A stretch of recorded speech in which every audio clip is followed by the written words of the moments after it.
In today's video, I'm going to teach you how to fix Steam Webhelper not responding. When Steam's interface freezes, pages won't load, or you see a Steam client Webhelper not responding message, the problem usually comes from the browser components Steam uses to show the store and library.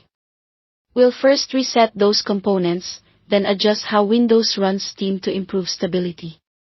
Start by opening Task Manager. The quickest way is pressing Ctrl, Shift, and Escape together, or you can right-click the taskbar and choose Task Manager. In the Processes list, look for every entry named Steam Client Webhelper. If you see a lot of items, use the search box to filter. Right-click each Steam Client Webhelper you find and select End Task. It's normal to have several of them running at once, so keep going until they're all closed. When you're done, close Task Manager. Make sure Steam itself is fully closed as well so everything resets cleanly. Give it a few seconds, then relaunch Steam and check whether the interface is responsive again. Often, clearing out those stock web processes is enough to bring Steam back to normal.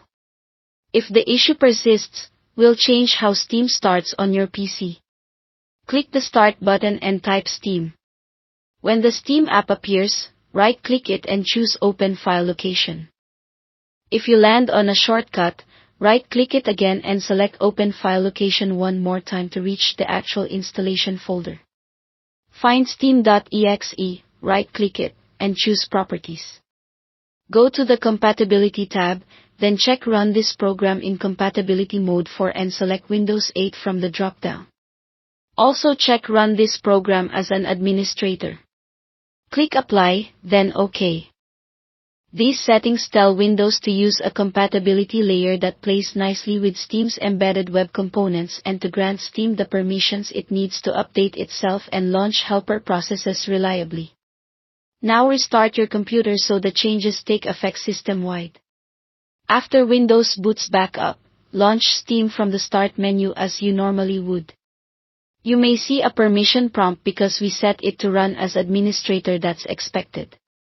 Once Steam opens, browse around the store and library and make sure pages load smoothly and the client stays responsive. These adjustments won't affect your game files, they simply change how Windows handles the Steam launcher and its web helpers. That's it.